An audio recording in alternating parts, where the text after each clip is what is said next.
What is the meaning behind Radiohead's fake plastic trees? And how did Thom Yorke come up with those seemingly ridiculous lyrics? Is it a lament for a world consumed by consumerism?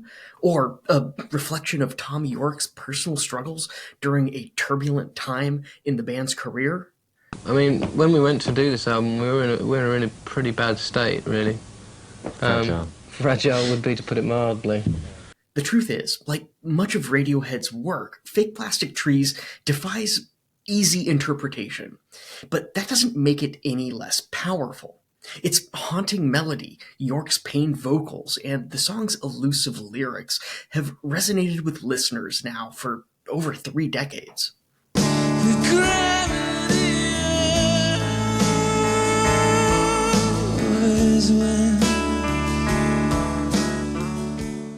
Hi, I'm Andy Fenstermaker, host of Poetic Wax, a weekly music history series and podcast where I dig into the record collection I've been building since the 1990s to explore the sometimes little-known history of a band, album, or song from within.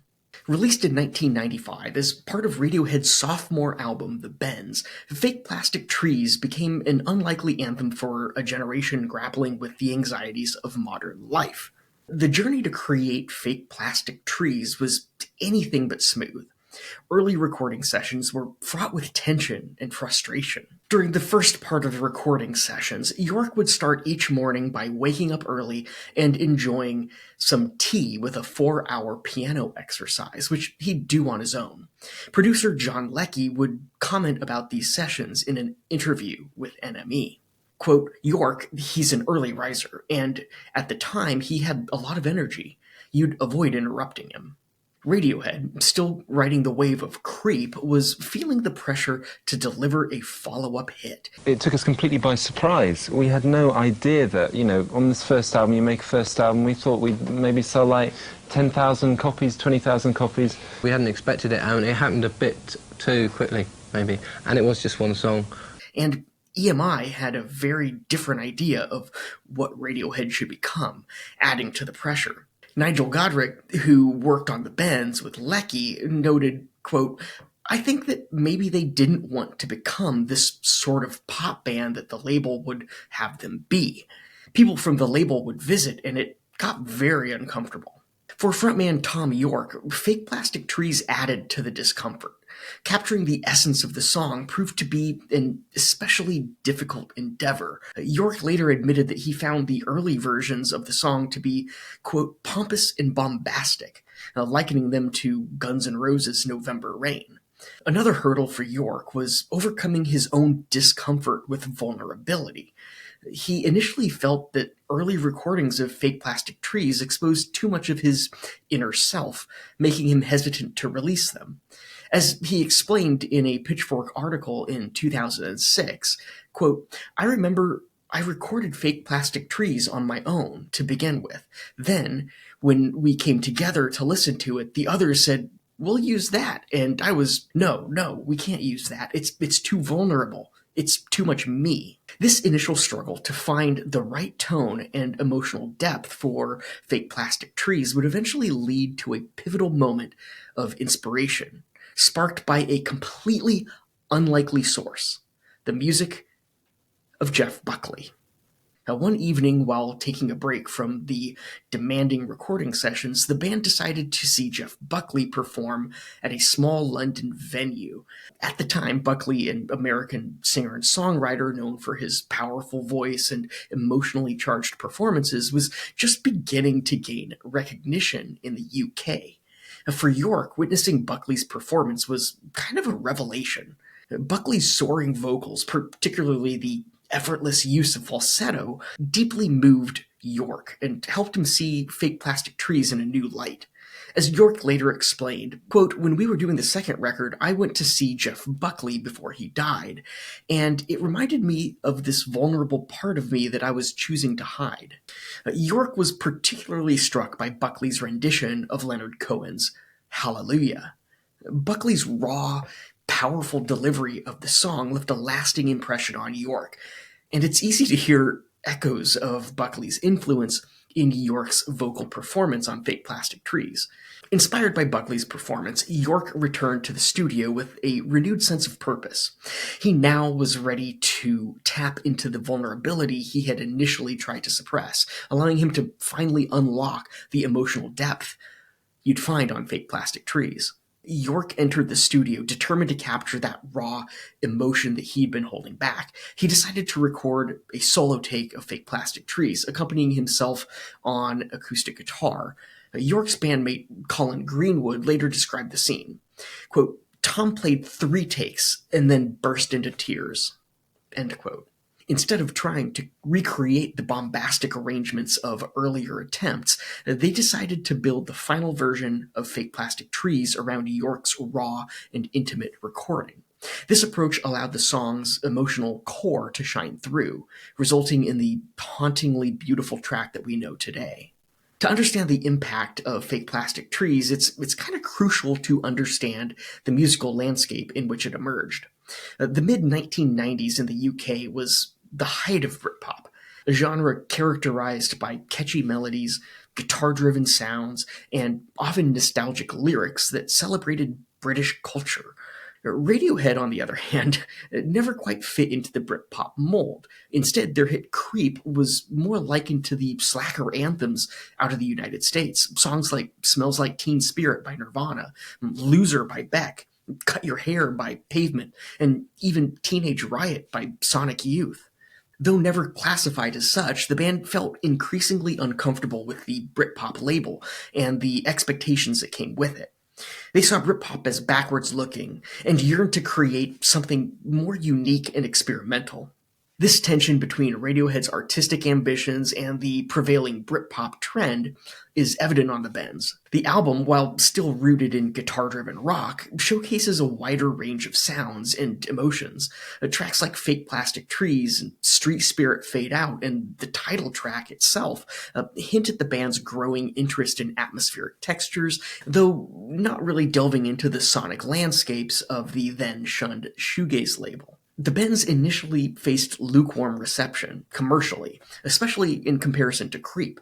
The album reached number 4 on the UK albums chart, but failed to make a significant impact in the US.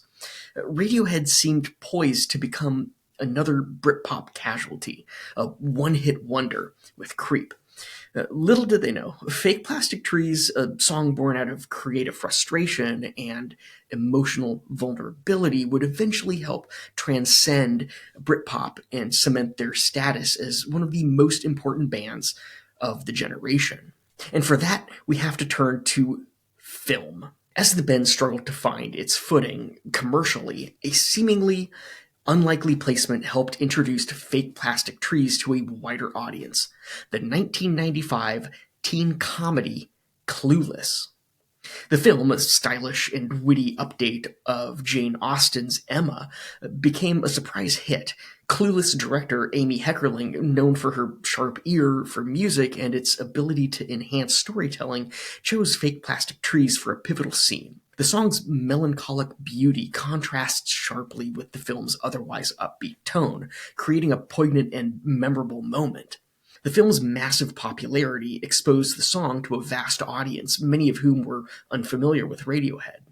For American teenagers in particular, Clueless served as a gateway to Radiohead's music, paving the way for the album's eventual breakthrough in the United States. Attaching Fake Plastic Trees to that particular scene in Clueless gave the audiences a clue to the meaning within the seemingly clueless gibberish Yorke seemed to spout. While Fake Plastic Trees is open to multiple interpretations, a common thread amongst them is the feeling of discontent with the artificiality of modern life and the longing for something real and genuine. This is even more relevant today with the rise of AI. Thom Yorke has described Fake Plastic Trees as the product of a joke that wasn't really a joke, a very lonely, drunken evening, and, well, a breakdown of sorts. When I wrote the song, I was actually pretty much trying to say nothing, because I really liked the melody and I just wanted to put words to it without it having to be in any way profound. A lot of the phrases in the song are definitions of how people define other people and so on. On the one hand, I was really trying to write a song that meant nothing, and by doing so, did the exact opposite, I think. So the implication being that nothing else is important. The song stemmed from a melody he wasn't sure how to use. Instead of his usual method of forcing lyrics into a melody, he decided to, quote, just record whatever was going on in my head. I wrote those words and laughed. I thought they were really funny, especially that bit about polystyrene.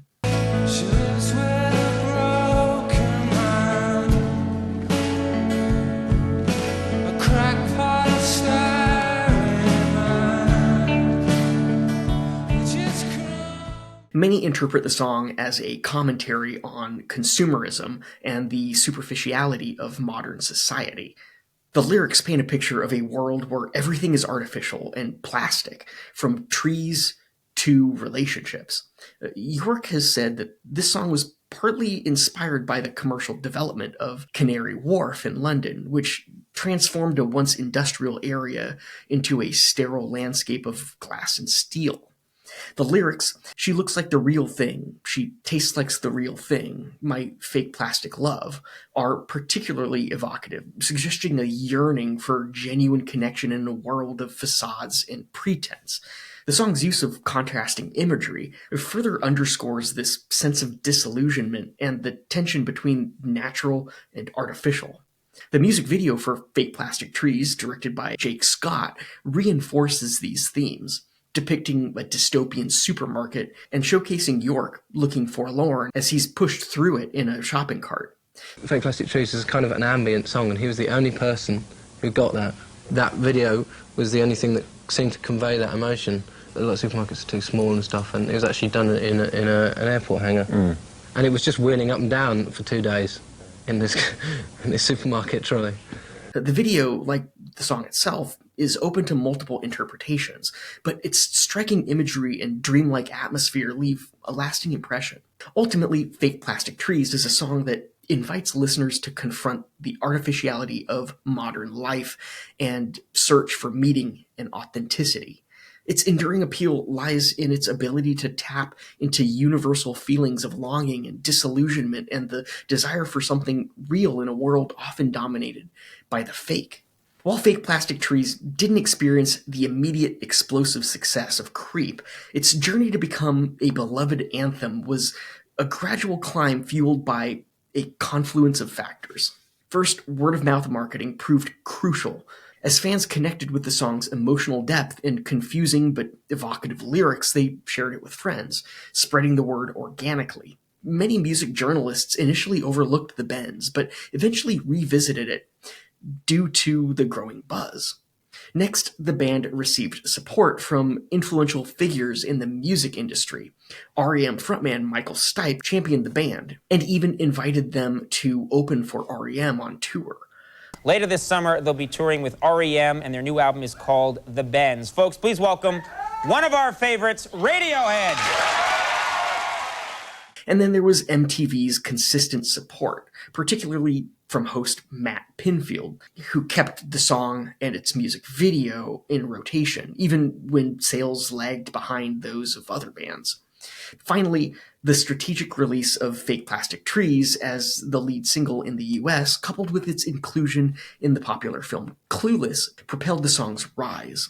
Its inclusion on numerous best-of lists, including Rolling Stone's 500 Greatest Songs of All Time, solidifies its status as a modern classic.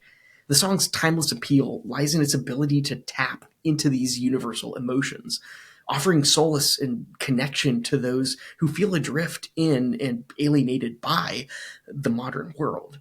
I know that's what I felt when I first heard it in 1995. And once again, it's even more prevalent in today's society where social media is so rampant and everybody puts on a facade and creates their own external persona around these internet personalities.